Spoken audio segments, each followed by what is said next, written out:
You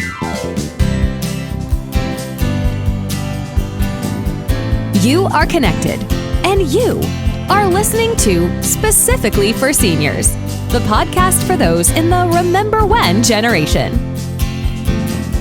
Today's podcast is available everywhere you listen to podcasts and with video at Specifically for Seniors YouTube channel. Now, here's your host, Dr. Larry Barsh.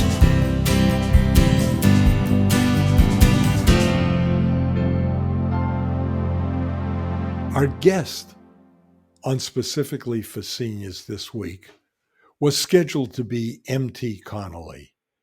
M.T. Connolly is the architect of the Federal Elder Justice Act, founder of the Department of Justice's Elder Justice Initiative, and MacArthur Genius Grant awardee, and the author of the 2023 book, The Measure of Our Age, Navigating Care, Safety, Money, and Meaning Later in Life.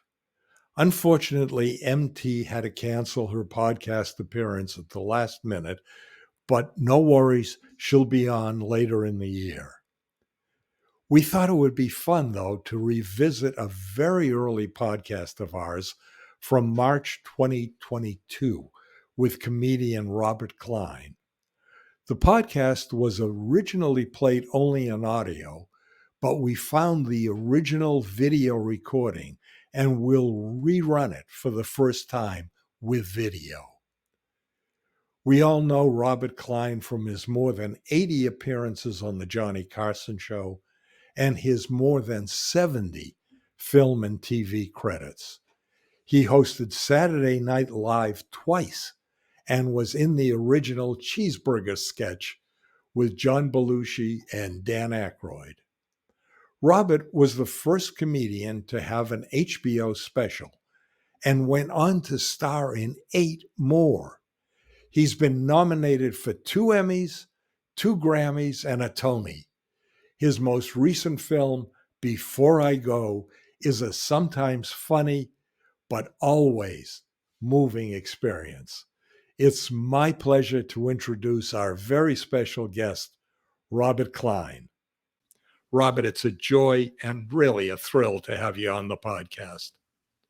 Dr. Barsh, it's a pleasure. I hate to be a schnurrer, but I got a little that's the only dentist joke I'll do, I promised you. I was going to say, take your best shot, but that's okay. No, I avoided a root canal yesterday. I'm very happy.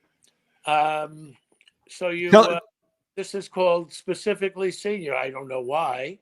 Because it's specifically for seniors. What is a senior exactly? That is something I have been trying to figure out. I'm older than you are, and I still haven't matured out of my 20s or 30s. Well, you told me you're 85, and I just turned 80. So who's your pediatrician?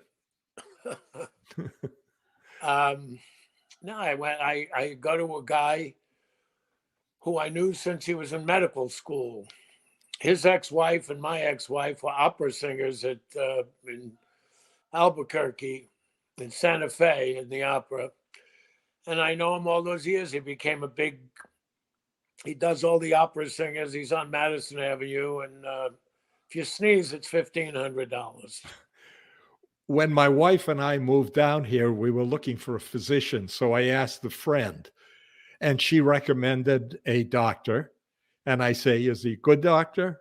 She said, he's a nice boy. So, yeah, I wonder if there are any doctors in Florida. Rim shot. A little, I have a bone to pick with South Florida, really. I sent 2 perfectly healthy 65-year-old retired parents to South Florida. 30 years later, they were dead. What the hell is going on down there, Larry? You're a scientist. Is it the water? Is it poison in the shuffleboard courts? Tell me. I don't have an answer then for that. I could say the governor, but I won't. I moved down to Tamarack as soon as my father was 65, and She was 64. My father was a textile salesman, and he was very much moved by Arthur Miller's Death of a Salesman, because he never really was happy being a salesman. He was an excellent student, Stuyvesant High School as mathematician, but only went to City College for a semester, wanted to work and wear a tie. His father worked with his hands. And so wearing a tie, is a big deal. My father and mother were born in New York. No one asked any of this, but I feel like telling you. Born in New York, 1907, 1908. Hungarian, all four of my grandparents came from Hungary, luckily in 1903, from Debrecen and from Budapest. We lost no one in the Holocaust that we know of, fortunately, although we had a cousin that came over in 1953 that hid from the Nazis in Paris for 3 years. Her dog would bark and the woman would put her in the closet. And go ahead, ask me something. Yeah, we have a lot in common. My father-in-law was in the woolens business as well. And I had a great-grandfather who was from Kherson. So what's that? What's Kherson? Kherson, one of the port cities in Ukraine that's being attacked now. So yeah. tell I'm reading. I've always been a reader, and I was a history, political science major in college. But I've been doing more reading since my career was interrupted by the pandemic, more than ever in my life, and a lot of it World War I and World War II. And I'm in the middle of a book by Sir Martin Gilbert, who was a Jewish historian, and Churchill's son chose him to do an authorized biography. And it's amazing how these same names are popping up: Bosnia, Serbia, Russia, Poland, Ukraine. This conflagration has been going on in one way or another for, well, better part of 200 years, at least 150. And it's very sad in the middle of the 21st century to see people that look alike, speak the same language for the most part, and, major urban centers. It's not that the suffering of Syrians or, people in Myanmar, for that matter, or Chechnya, where he was also so brutal. It's not that they're any less, but there is something about that stirs me even more about the modernity in Ukraine, its Europeanness, high, tall buildings. And I'd like to point out Zelensky, that people thought was a little schlemiel, is a tremendous hero. I like to point out he is a comedian, and a Jewish comedian at that. Comedians rule, Larry. Comedians not only rule, but they make great actors. Tell us about your movie. Well, we did it before the pandemic. The wonderful Annabella Sciorra and I play a father, and we shot it on the Upper West Side of Manhattan. No studios, all on location. And I think she was marvelous. People may remember her from her movies in the 90s, and then her marvelous appearances on The Sopranos as the sexy Mercedes dealer. She was unfortunately, she was really, at her own volition, testified at the Harvey Weinstein trial. And he did quite a bit of damage to her and her career. And she was extremely brave, and I told her so, to testify. It wasn't her case that was up, but the judge allowed her testimony.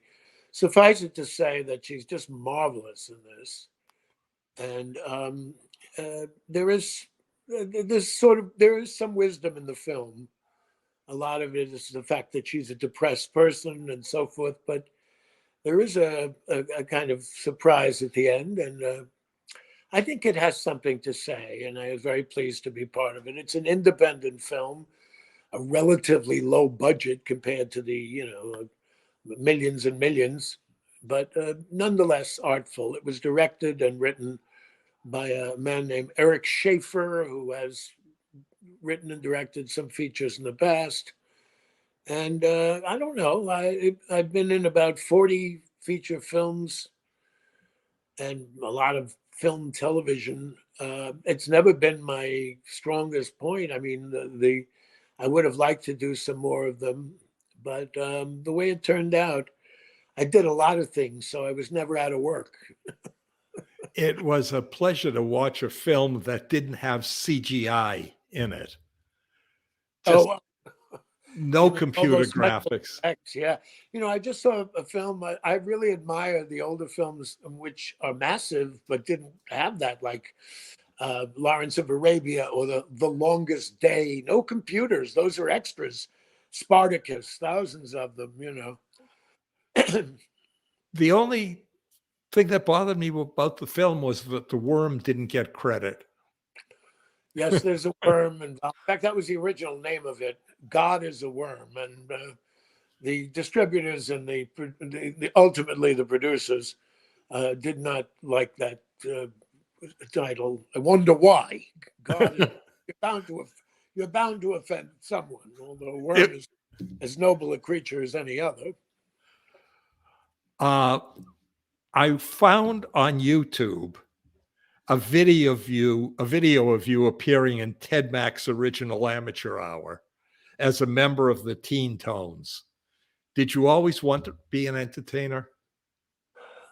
No, I always wanted to be a doctor, and my father was on the Today Show with me with Gene. What was his name? The critic. I remember with the big mustache. Yeah. And he said, Mr. Klein, that he always wanted. My father was very funny. Should have been a comedian. He said, did he always want to be an actor? He said, no, he wanted to be a doctor. I figured by the time he becomes one, I'll be old enough to need one. But he was hilarious. He had Gene falling out of his seat. And no, I thought medicine was. I had a local doctor, Asa Rosenstein, who could not get into. He had wonderful grades, undergraduate, couldn't get into a medical school because he was Jewish. This was in the 20s, and he went to Creighton in Nebraska. It's a picture of him with Indians, and I always thought he was very heroic. The Catholics lit candles for him. The Jews lit candles. He came to your house. He delivered the babies. And he practiced into his 70s or 80s until some sort of dementia began to creep in. And I thought he was tremendously heroic, and I thought medicine in general. And I went to Alfred to become a doctor. Alfred was a small liberal arts college in New York State, upper state. And a few things got in my way: calculus, physics, biology, zoology, reading, spelling, comprehension, behavior, aptitude, attitude. But aside from that, so I went for history, political science, the proper preparation for comedy. I was hit with almost everyone I went to school with became a physician or a judge.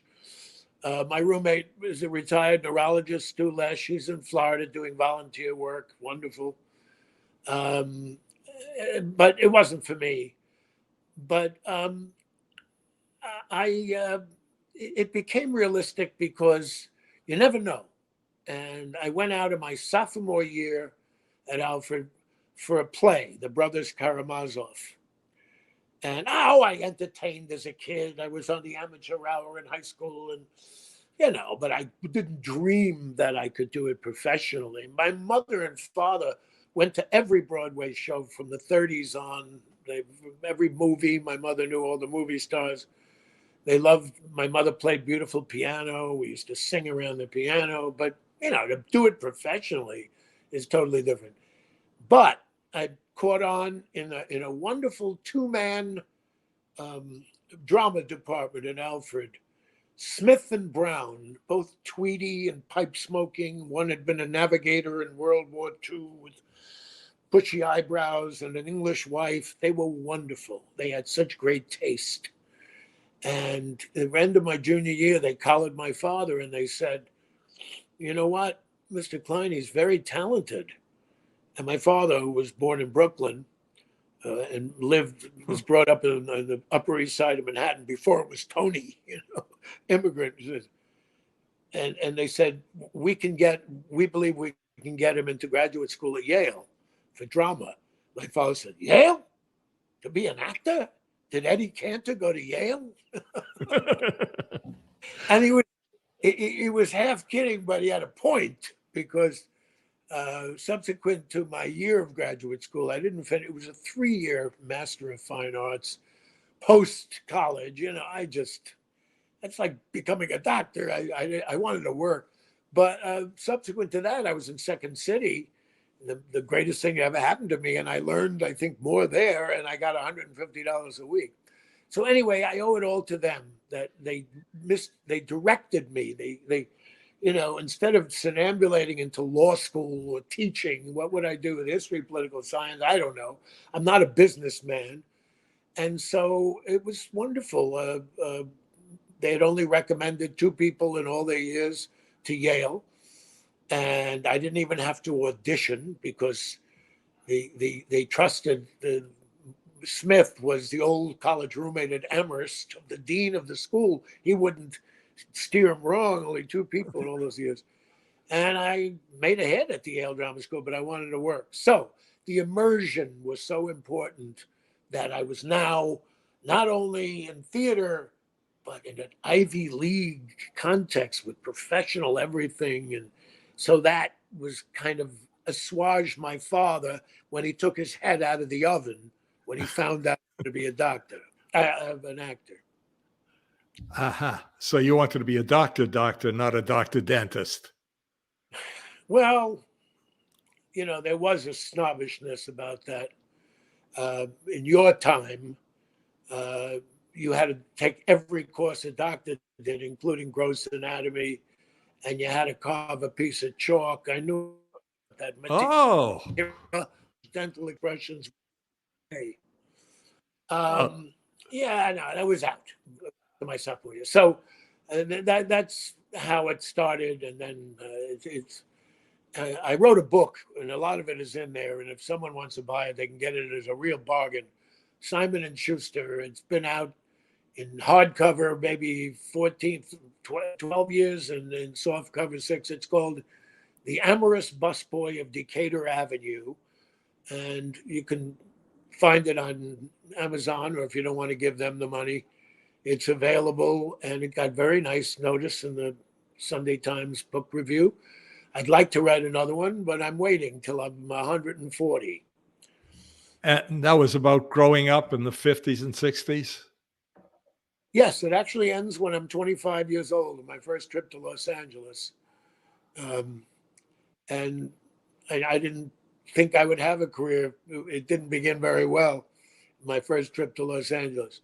But I had such an exciting life and career, a lot of things I never could have dreamed of. I always, I grew up in the Bronx. I was to New Jersey once, Washington, D.C. I never went anywhere. I flew first time in a 17, and that was upstate New York, a 20-minute flight to something. I got caught on the way back to school. And now there's only 3 states I haven't been to, and that's South Dakota, Wyoming, and Montana. And I'm certain I want to, if the people would leave and let me just see the things there. The politics there is absolutely appalling, as it is of America, including your great state. Let's not even get involved in that discussion. Why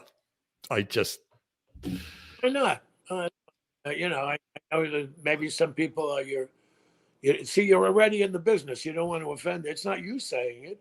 It's me saying it.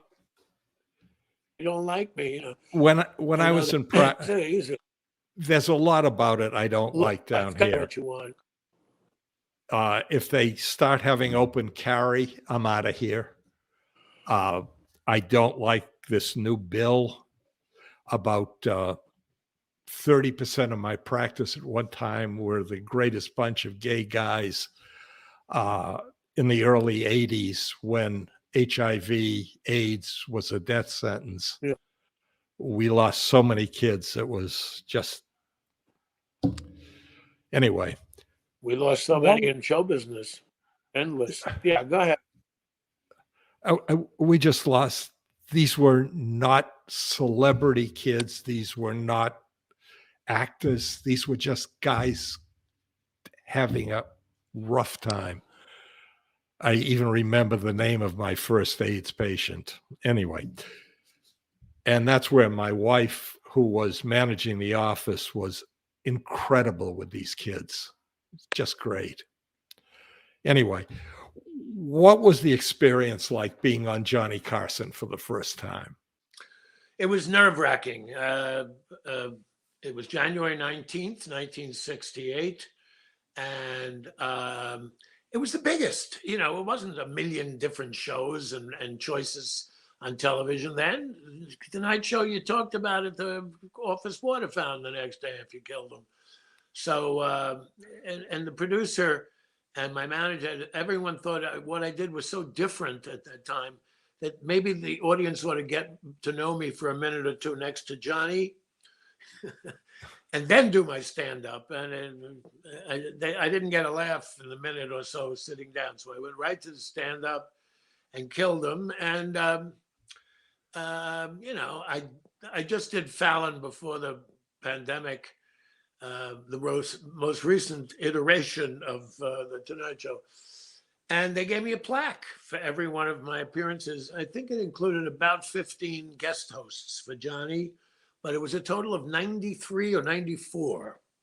So, you know, it turned out I owed him everything. He was very, very generous to young comedians and for comedians he loved, as I love Jonathan Winters and Rickles. I mean, he laughed. He was generous. It's hard to make comedians laugh very often. So I owed everything because I never wanted to do a sitcom early in my career. I could have done the Wayne Rogers role on MASH opposite Alan Alda. And Wayne Rogers only stayed 1 year.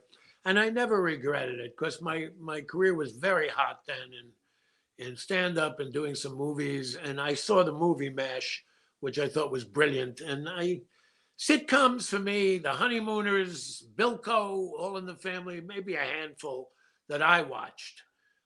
Joke, laugh. Although I've done them since, some of them are pretty good.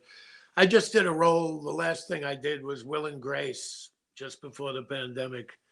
I played the husband of Blythe Danner, my old best friend from Yale, Jimmy Burrows, the most important television director, and I'm very proud of him because he was in my class in the drama school.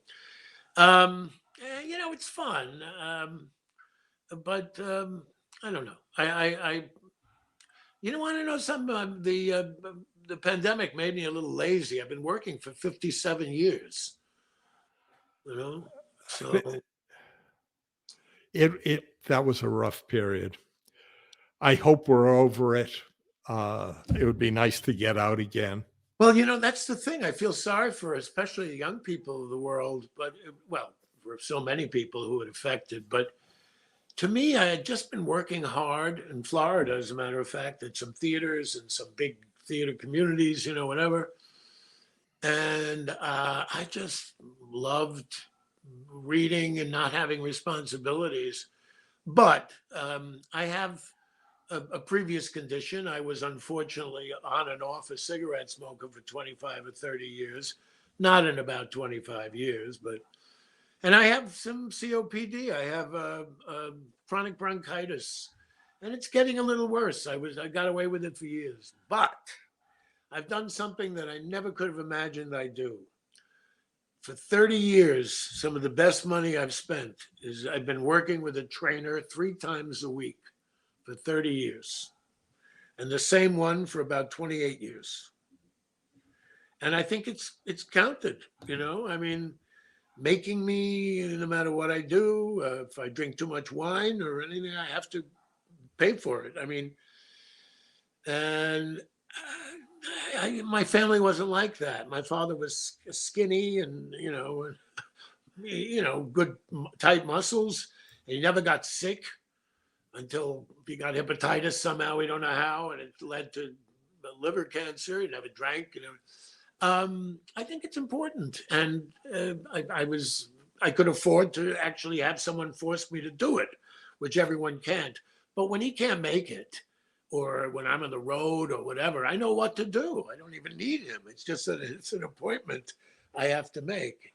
So anyway, I think it's helped. Believe me, I feel I'm 80. I feel 80 in many ways, but I think that and working and reading and I think keeps me reasonably sharp. I have trouble with names and nouns, and everyone I know Who does. doesn't? They have for the last 25 years. And, why did I go in the kitchen again? That kind of thing. And I memorize my lines as easily as I ever did when I have to for movies or stuff. That helps. So, I remember the late Mike Nichols. He directed my first Broadway show, Apple Tree, and I was in a movie directed, Primary Colors. Mike used me like clockwork every 37 years.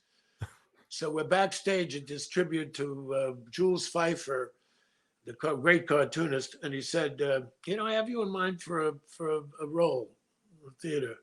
I said, Mike, I really don't want to do Broadway anymore. He says, do you have trouble memorizing lines? First thing he said, I said, absolutely not. I just don't want to show up 8 times a week and do the same thing over and over again. Live theater is fantastic. It'll never be replaced. But for an actor, especially in a hit, in playing our song, I did a year on Broadway. I did 8 weeks in California, preliminary to Broadway. Sisters Rosenzweig, I did a year. You say the same thing every night, drives you nuts. I can imagine. When I was teaching, I couldn't give the same lecture twice because I got bored. Well, how about, cavities, the same procedures? I don't know. Although medicine and dentistry present different problems all the time. Listen, Doc, you sure? The other side, I noticed something. Yeah. You hosted Saturday Night Live twice, and you starred in the Cheeseburger Sketch. What don't we know about that sketch? A lot of laughter in rehearsal. Gilda Radner and Madeline Kahn were 2 of the funniest women I ever knew. I knew Madeline very, very well, long before she became a star. And they both died of the same thing, ovarian cancer. But Gilda Radner was hilarious, and the whole sketch was so funny. I did the 5th show in the series, the very first year. And I gave Lorne Michaels, who has since become one of the most powerful people in international show business, who was a little pisher from Toronto. And I told him, don't do it live. Everyone was so nervous. This was at NBC, Studio 8H. I did 2 specials for NBC there in 81. It's where they still do it. It was an original studio from the early days of radio. That's where, they converted. They were not made for television, those studios. And nobody in that building had done a live show since Howdy Doody in 1954. And here they are and everyone was very nervous. And then I did it in the 3rd year. It was already established. I would have done it more times. It was and a few times I was so busy, I couldn't coordinate dates with them. And then my manager and Lorne were unhappy with each other. I don't know, whatever.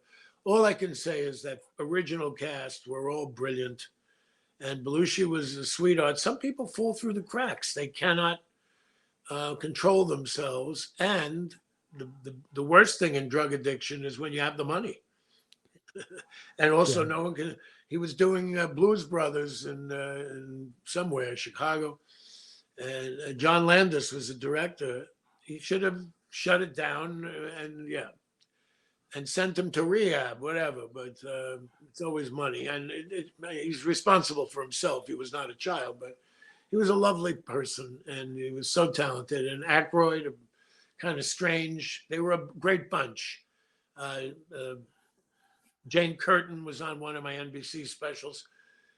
She was completely different from the others, but they all were very attached, and they started it off. Most of them were Second City people from Chicago, just as I had been about 4 years earlier than they. And in fact, I just did a Zoom play a few months ago with Alan Arkin. It was near one of the original cast of it, and it was so wonderful going back and forth with him. He just turned 90, and he never gave a bad performance. And I was his doppelganger at Second City. I idolized him. What happened to your generation of comics who could break up an audience without resorting to four-letter words as every other word in the performance? Well, first of all, cultural things have changed, and profanity is an important part of the language if used aptly, like a good novelist would, not every other word. So I agree with your sensibility and many others in that, I was the first person to curse to say the F word on television when I had my first HBO special, and I did it intentionally. Just like Lenny Bruce did. His stuff it seems so tepid now, and it was his sacrifice, Christ-like, seriously. It was professionally crucified. He had no champions except Marty, his wonderful First Amendment lawyer, Martin Garbus. He had no champions. Nobody wanted to hire him. So he paved the way, and now everyone, it's just part of the discourse. Every second word is bleep. Bleep is always exciting. There's a lot of talent out there. You want to know something? Show business has always been so all-consuming and without question competitive and so forth. When the taxi meter is off, I like to be off duty. You know what I mean? I'm not really up on everybody. I know that there's a lot of profanity and that it becomes, I watch this court TV and people show up, their son is up for murder. They're wearing an undershirt, so the two are somehow connected. There is an absence of elegance somehow that has crept in. And also use of the language. He should have went here. He should have went there. How much is snobbery and how much is beautiful? English is as beautiful as any language in the world. And I always wanted to represent that, even in comedy. Use the right word, and make sure, depending on the audience, that people understand you. I don't want to be unfathomable or above everyone's head, too smart for the room, which Right. I've been to. Well, for the Tonight Show was sometimes only Johnny and the band were laughing. You know what I mean? But there's talent out there. The world has changed, Larry, with respect to that. Bodily functions and everything else is out there. It's funny. History of political science. History is so undertaught and anemic in the teaching of it. When I think of my college advanced, American diplomatic history and American history courses, or the history of Europe, modern Europe, so empty. So much more has been discovered since then. So much more nuance, and all this talk of this, what the 1619 project and the teaching racial history. How many people knew until recently, even if they know that the White House was built by slaves and the Capitol was built by slaves? And the entire European economy depended on slavery too, because they needed cotton, and cotton was the machine that produced. Human beings were the machine that produced the cotton. It's so complex, never been taught, and they don't want anyone to hear anything they don't like. And it's become so politicized. Well, it is politicized because they suddenly become. You can't say that about America. How about people beating on cops on January 6th? I'm not even sure most of the police unions have condemned it. It's okay to break the rules when you believe. Democracy is just a piece of paper. If you don't agree that candidate A won and candidate B lost, we're lost, you know? And there's Putz, Trump, who was, who has a golf course about 2 miles from my house here in Briarcliff. Hey, let's not get started on him. Go show business again, or dentistry, or the Boston Red Sox, whatever. You're a Bostonian. I love Boston. I used to love Jacob Worth, that restaurant. You remember Jacob Worth? With guy with sawdust in the floor and bratwurst. And lockovers. And what? A restaurant called Lockovers. I don't know that one. That was supposedly legal seafood. And the place we used to go down to have a big prime rib, the famous one you sit at a long table. Are you sure you lived in Boston? I did, but it's been 25 years. Oh, my God. I'm old. Well, you look great, by the way, and you definitely have your marbles. You're doing well. Thank you. You mentioned smoking. I got to credit Bob Fosse for saving my life on that one. My wife and I went to see All That Jazz. I came out, had a cigarette, and she said, "Do you have to do that?" And I said, "Never again." Wow. So you didn't stop in 1960 when that's when my father threw us away when the report came out. By the way, my important manager for the first 24 years of my career, Jack Rollins, Charlie Jaffe, they managed Woody Allen and Dick Cavett, and their names are on all the Woody Allen films. And he was a wonderful man. He lived to be 100. And he smoked 8 cigars a day in this closed space. Everyone that worked in that office died prematurely. He lived to be 100. Bob Fosse, and the reason I brought him up, see, I forgot in the middle why I brought it up, but I remembered now, which is pretty good.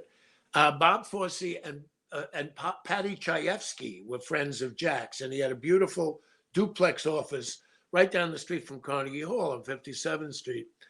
And they'd come there a few times a week, chat with Jack, and then they took their constitutional, which for them was 8th Avenue, down past Carnegie Hall to 5th Avenue, cross the street, come up the north side of 57th Street. Both chugging one cigarette after another.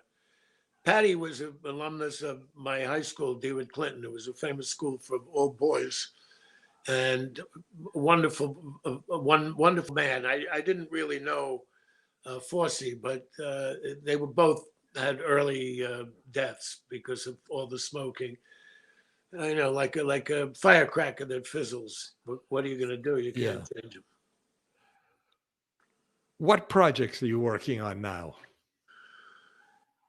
Reading books on my iPad, which I thought I'd never do. I belong to something called BookBub, and they keep on hocking me every day or bargains. I'm a bargain hunter, so I pay no more than 99 cents, $1.99 or $2.99. Complete works of Winston Churchill.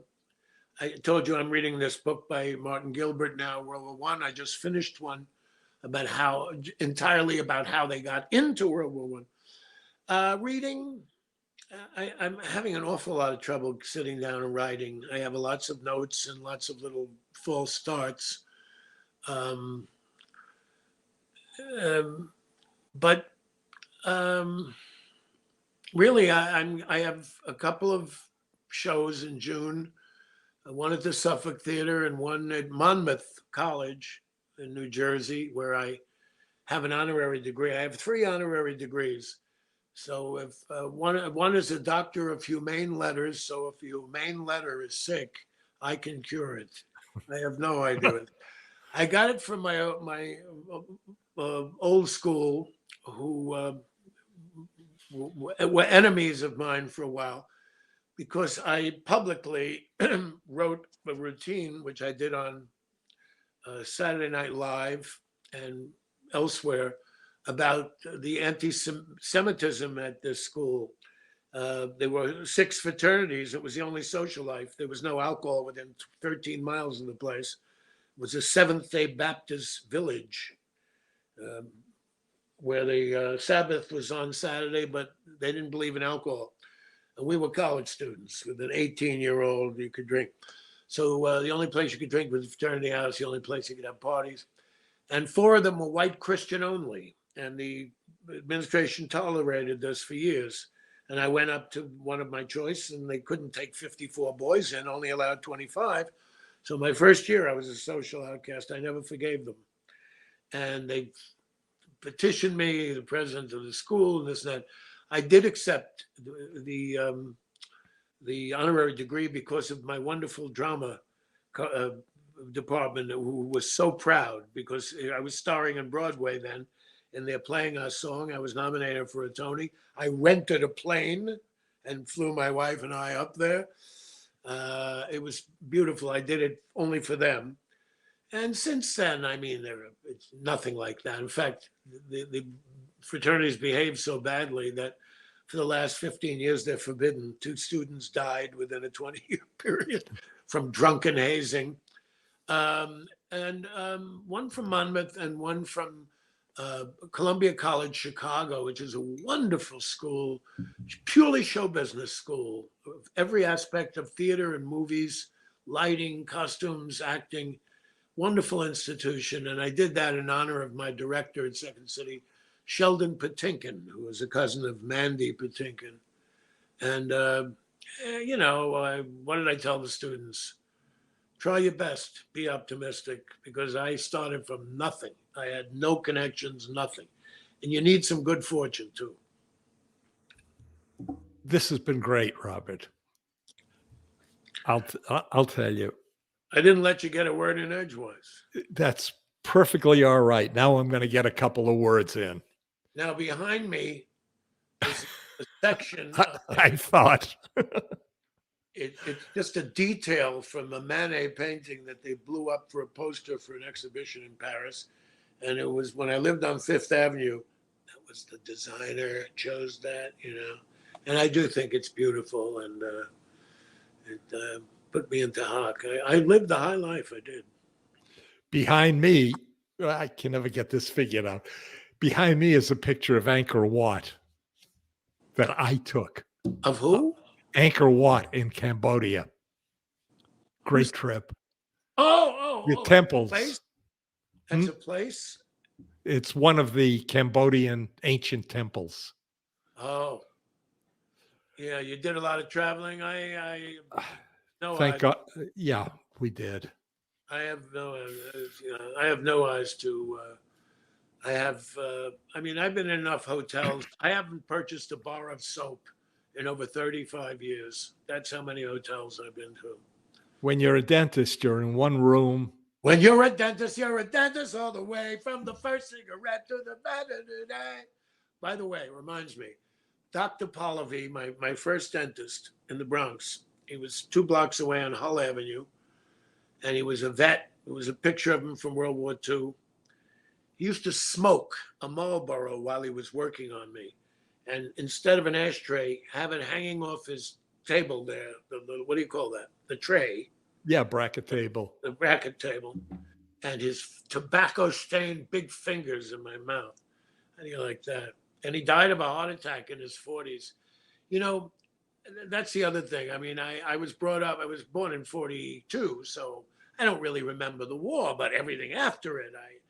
I met so many Holocaust survivors working as a busboy and a lifeguard in the mountains and just in life, and I wish I would have asked more of those people that were in the war. Most of them really didn't talk about it. My father was too old for the war. He was an air raid warden. And just because it's still, the destruction is so appalling, but the magnificence of the organization, of how, even though there was carping and criticism, got together, and the only things that came out of it that are worthwhile, really worthwhile, like jet travel and radar in medical usage, all kinds of wonderful things come out of war. But if ever a war was necessary, sadly, that was the war, World War II. Yeah, I was a little older than you, and my dad was an air raid warden as well. But I remember bringing scrap metal and old Crisco, used up Crisco, to the collection centers. Yeah, and how people cooperated, and how after the war, 46, 47, we all got vaccinated for smallpox. Then we got polio. Polio. We got vaccinated, and no one thought of it as, it's my body, even though 4 trillion people have been vaccinated. No, it's your responsibility because you breathed. You can't smoke in a restaurant because the smoke goes. So why should you be unvaccinated? That's it. There's a big discussion in New York about Kyrie Irving, the basketball player, who also said the earth is flat. And they're making it into a cause celeb and blaming the mayor. The mayor's mandate, or the legal thing, was that if you have a business in New York of a certain size, everyone has to be vaccinated. So we're going to make an exception for him. It is true, unvaccinated players are coming in. There's a certain absurdity to that, but I don't know, man. I don't know. America used to, it's like, I'm very, very worried for the democracy. I hate to tell you. It makes me feel a little bit relieved to be old, although I have a son and his wife, and but this is a little scary what's happening. Tucker Carlson defending Putin and the president of the United States, Trump defending this scum, this former spy, whatever. Hey, look, I worry about it for my grandchildren. Yeah. I don't have any grandchildren yet. I know they want them, but we'll see. They have a dog. It's an intermediate thing. But I'm afraid if they have a child, they'll get so used to the dog, they'll put down for the child a bowl of meat and a bowl of water. This could happen. Well, the other thing is, my dog right now is 5 years old. It's a miniature poodle. They live to be 15 or 18. I've got him trained to take me to the vet when my time comes. I know, it's a race. What do you call that? A benefit something thing? Like, I wouldn't do a complete mouth on me if I were a dentist, even if I needed it. There's always Gerber strain pears. You know that. Yeah. That's probably what they give you in those things they advertise on television. In 1 hour, they implant every tooth. It's perfect. Yeah. And then the day, and then on Tuesdays and Thursdays, they grow hair. Listen, it's a pleasure. It's a pleasure. Listen, Now, see this. I want to see this recording.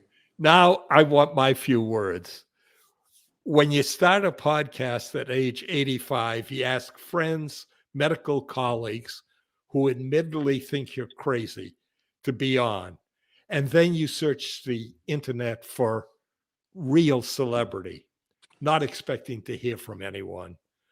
Most of the time, people don't even bother to answer and say no. And then you have the rare, distinct honor of getting a reply from Robert Klein, who actually says, call me. Robert, this has been an honor, a privilege. Thank you for being on specifically for seniors.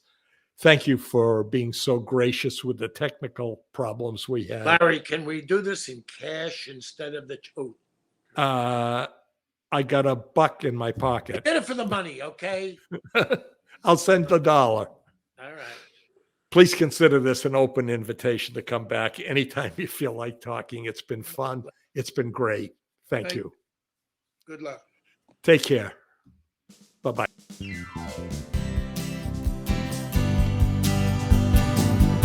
If you found this podcast interesting, fun, or helpful, tell your friends and family, and click on the follow or subscribe button. We'll let you know when new episodes are available. You've been listening to Specifically for Seniors. We'll talk more next time. Stay connected.